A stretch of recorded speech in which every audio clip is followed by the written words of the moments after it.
Entonces, vamos ahora a aplicar esta crítica anti-idolátrica a los carismas.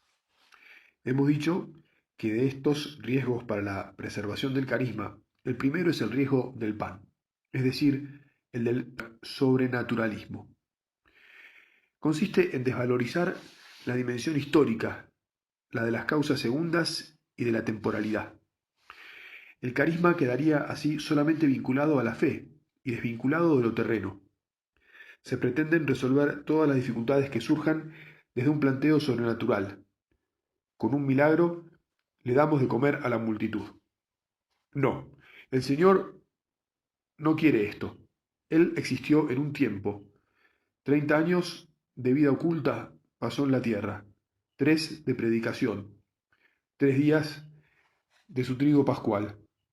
Es como que Él no quiere llevarnos mágicamente hasta la meta y resolver los problemas, sino que quiere caminar con nosotros. Permítanme que les cuente algo personal. No sé si les pasa a ustedes, pero yo tengo la impresión que en mi camino de seguir a Cristo, cada vez que adquiero una nueva competencia y estoy cómodo en mi encargo, Dios me cambia de trabajo.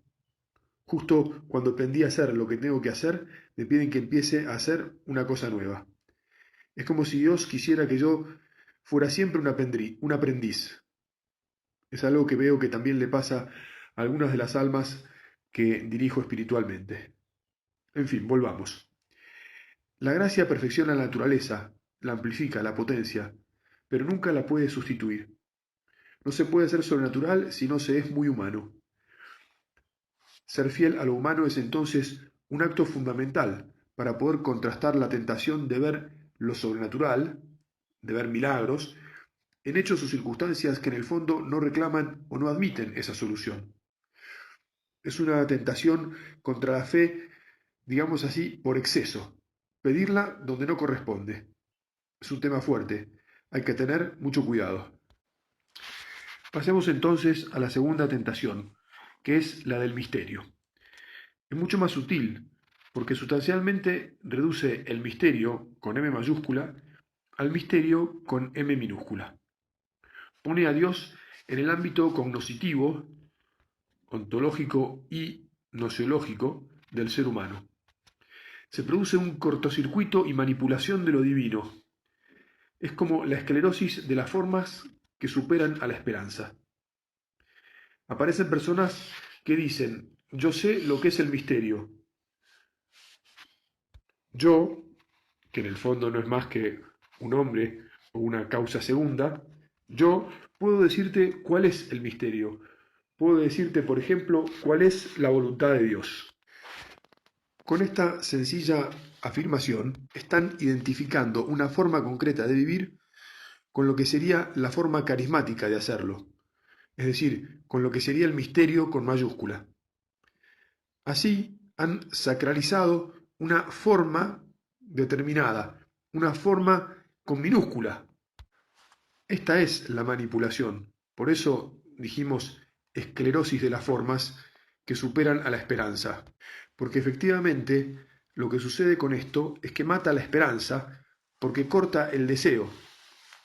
Es una acción de imposición de una forma humana histórica determinada por encima de una dinámica que tiende al infinito, que es la dinámica del carisma. Sería como encerrar el deseo humano de la infinitud en una forma finita, con la pretensión de que eso es lo que Dios quiere, pero que en realidad no lo es. No es esa forma lo que quiere Dios. Ya dijimos que Jesús renunció a transformar las piedras en pan, es decir, renunció a usar su divinidad para escaparse de los límites de lo humano. Así rechazó la primera tentación.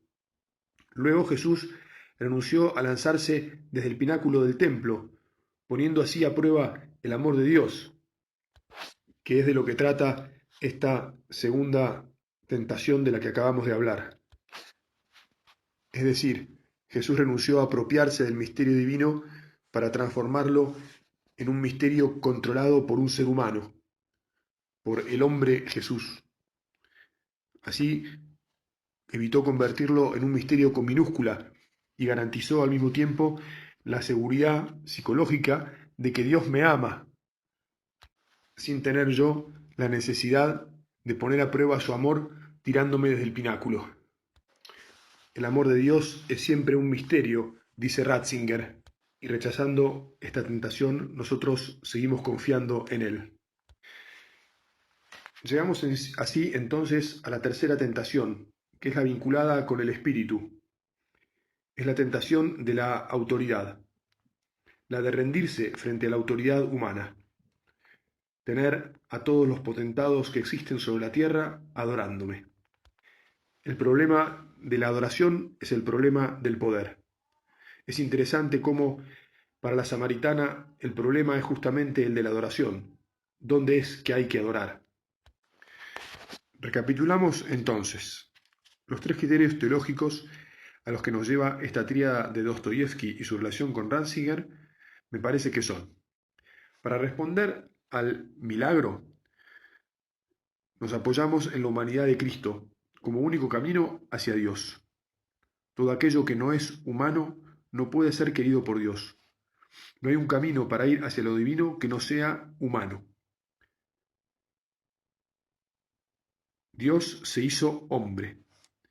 En el momento en el que la fidelidad a un carisma pretende imponer la negación de lo humano a la conciencia, ya no es más fiel a ese carisma, porque niega la dimensión cristológica fundamental de la humanidad de Cristo. El Verbo se hizo carne, carne verdadera. Por eso todo carisma, y sobre todo su desarrollo, deben preservar la carne verdadera, la dimensión humana, sobre la que se asentará después la dimensión divina o sobrenatural. El segundo punto es el del misterio, que se responde con la otra dimensión cristológica, es decir, con el respeto a la divinidad de Cristo. El Logos se hace carne, pero es Logos, sigue siendo Dios. Y por ese motivo siempre excederá nuestra capacidad de formular juicios, conceptos. Dios es siempre más grande y nunca podremos encerrarlo como una presa en una trampa. Esto es muy interesante porque quiere decir que el fundador que recibe el carisma siempre es superado por el carisma. La prueba de que ese carisma es divino es que quien lo recibe no lo comprende del todo, no lo posee, lo debe transmitir, y las virtualidades de ese carisma serán descubiertas por sus hijos. Es como un tesoro cuyo valor se descubre poco a poco. Es como tener una mochila con cosas adentro que uno no sabe para qué sirven, pero a medida que va viviendo, descubre que algo que estaba ahí en la mochila desde el principio tenía una finalidad. Estaba porque era necesario, iba a ser necesario. Permítanme en este punto contar una anécdota a la que se refirió el profesor Fabio Ciardi durante una jornada en esta universidad. Él afirmó que los fundadores son siempre incoherentes y contó que el fundador del Opus Dei, siguiendo lo que pensaba que era la voluntad de Dios, fundó primero pensando solamente en una obra de hombres, e incluso llegó a decir que no habría jamás mujeres en el Opus Dei. Pero poco tiempo después entendió sobrenaturalmente que debía haber mujeres, y por lo tanto las hubo. Es decir, se contradijo, hubo una incoherencia, porque el que manda es Dios.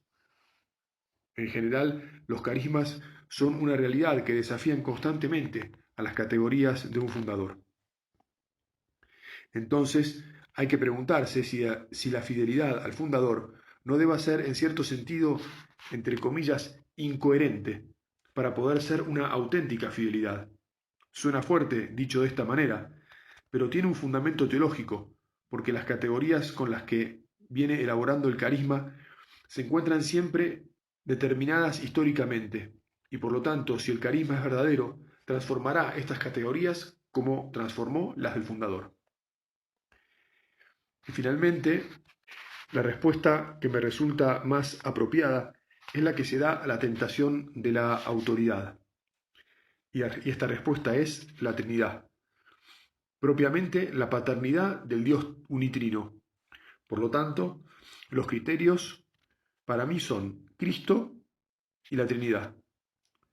Pienso que no podían ser otros, pero quiero resaltar sobre todo la paternidad del Dios Padre de Jesucristo, porque es muy bello ver cómo Dios es quien gobierna el mundo.